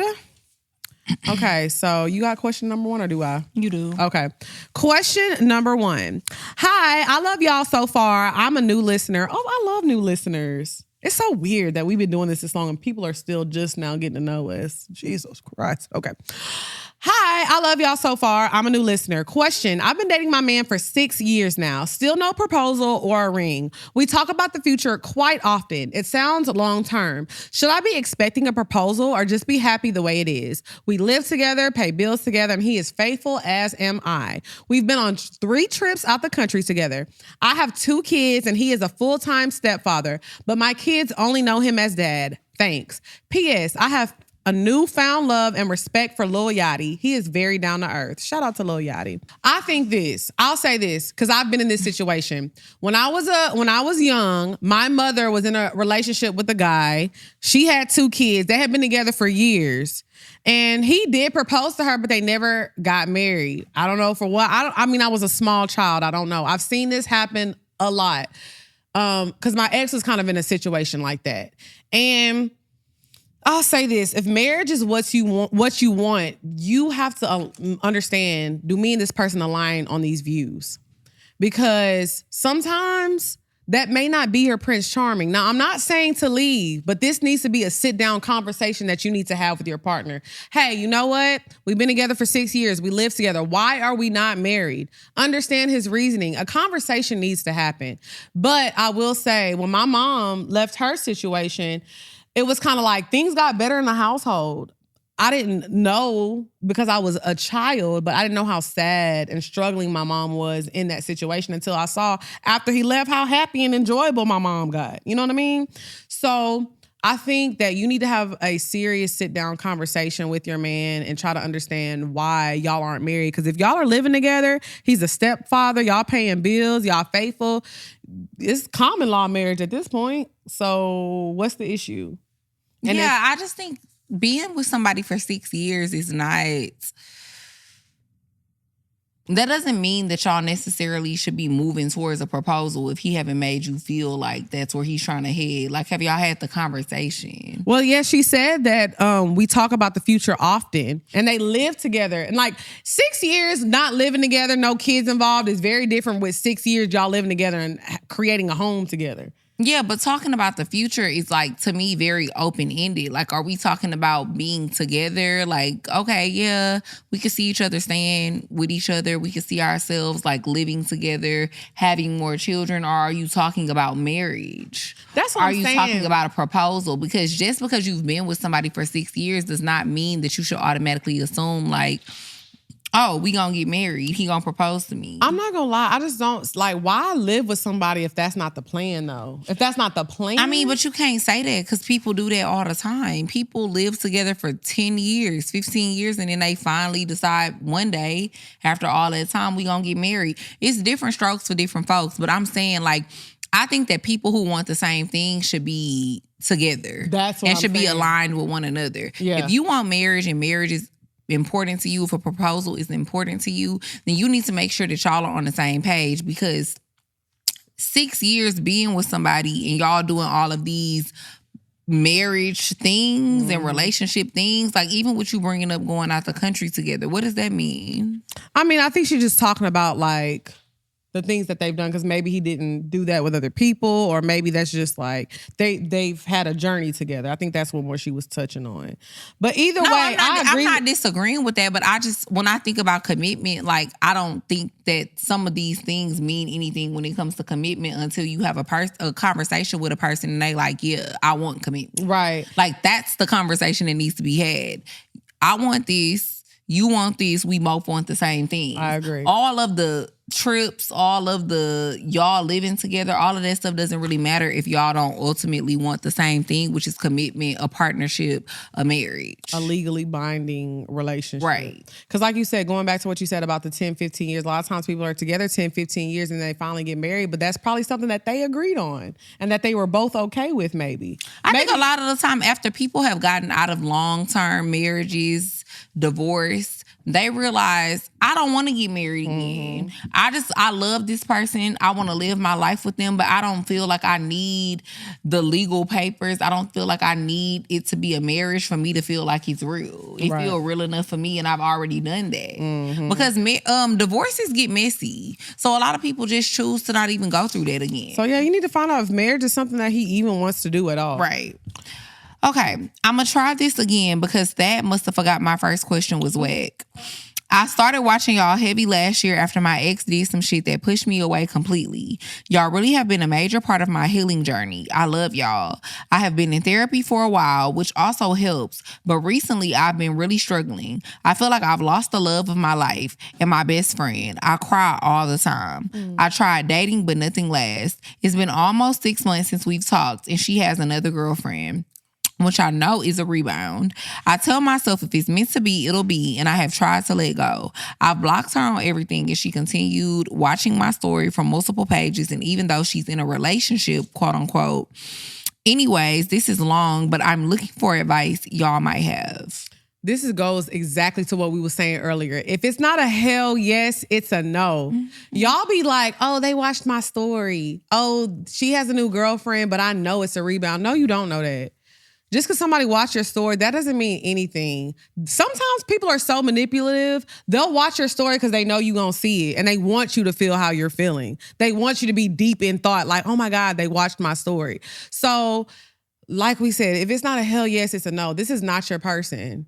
Like, if they want to come get you, and like you said, whatever is meant to be, it'll be. So if y'all are meant to be together down the line, maybe that'll be. But for right now, focus on yourself.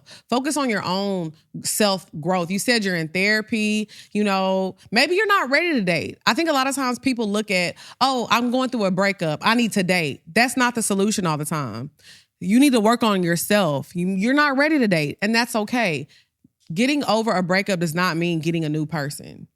So I think that maybe if you just take your time, focus on yourself, you know, focus on work, some hobbies, things like that, you can actually do the healing that you need to do.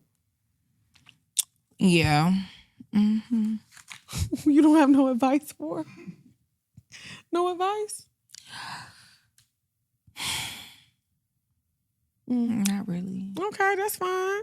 Well, like I said, by the time y'all watch this, we're gonna be in Turks, turned up. So y'all make sure y'all drop some content. Some comments on what kind of content y'all feeling bad. Let me say this real quick. I be feeling bad sometimes because I don't really be knowing what to say because sometimes I just be feeling like the writings be on the wall. Yeah, like I said, that goes into what we were talking about earlier. If it's not a hell yes, it's a no. Yeah, so like sometimes I just don't really know what to say and I be feeling like you did a good job of summing it up because the writings be on the wall. Like sometimes y'all just gotta let people go and just another love TKO. And you gonna find, and if you be patient and diligent, you gonna find something better. But y'all be asking us questions sometimes, and I be like, girl, he's showing you, or she showing you. So y'all make sure y'all share the content, like, subscribe, follow, all that good stuff. And let me say this before we close out, y'all. There is one Twitter account that is connected to Poor Minds. It's POUR_MINDS. Y'all are tagging the wrong Poor Minds page. If you see @Poor Minds with no underscore, that is a fake page. Do not follow that page, okay? They blocked me, Andrea, and the Poor Minds page on both. So we only have one Instagram, one Twitter, one TikTok. It is POUR_MINDS. All right? And we got hella fake Facebook pages. Oh, the Facebook pages. The crazy thing is our Facebook page actually have the least amount of followers. So if you go on Facebook, the one that's ours got the least amount of followers. The one that's not us got like 250,000 followers. But y'all know it's fake if you actually look at the content because the caption is like, whoever it is don't speak English. Because their captions are like, Bomba Claus. Should men pay bill? Should men pay bill? Yes, no. Check answer below. Block. Booyah. Like, that's literally what the captions mean. I like you. What with that DDG? Bomba Claude. Bomba Claude. I love that video. All right, we'll see y'all next week. Bye, y'all.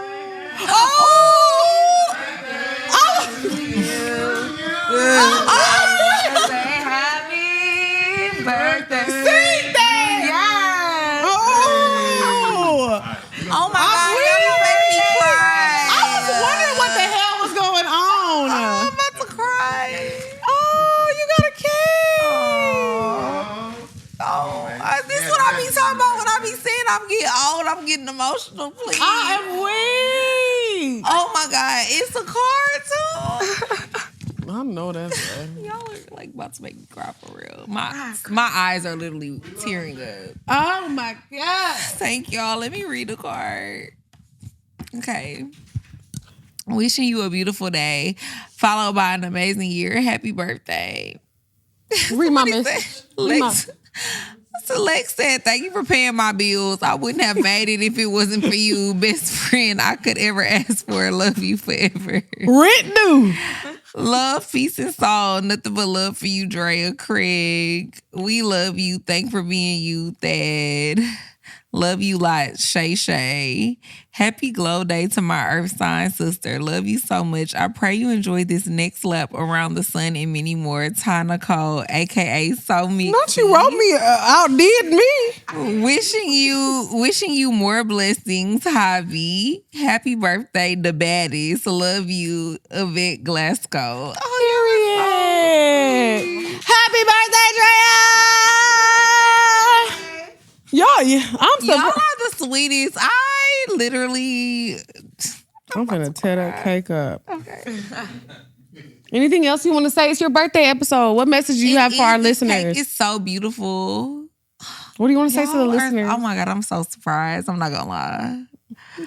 Okay, thank y'all so much. I appreciate y'all. I appreciate all of y'all that are here. We love y'all so much. We would not be able to do this show without every single person in this room. Like, y'all are what makes Poor Minds amazing. Like, yes, me and Lex sit here on the couch, but y'all are really what add the extra oomph to everything. So we love y'all. We appreciate y'all so much. I would not be in a position that I'm in if it was not for y'all. And I can't wait to make some more money so we can give y'all some more money.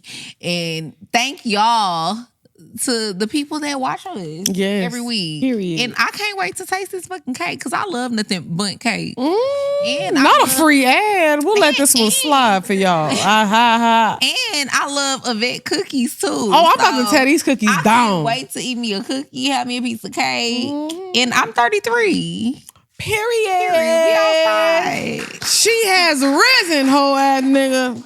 We'll see y'all next week. Bye, y'all. Oh, how about a round of applause? A standing ovation. You better sing. Oh, yeah. Yeah. Yeah. You look so dumb right now. Right now. Standing outside my house. Trying to apologize. You're so ugly when you cry. Please, just cut it out. Don't tell me you're sorry, 'cause you're not. Baby, when I know you're only sorry you got caught. But you put on quite a show. You know. Really had me going. Now it's time to go. Curtains finally closing. That was quite a show. Very entertaining. Yeah. Oh, I ate that up. Go on and say. I ate that up. This always reminds me of the episode of the game. Please. We'll see y'all next week. What that man said, that man Herb. Thanks, y'all. Take a bow, bitch.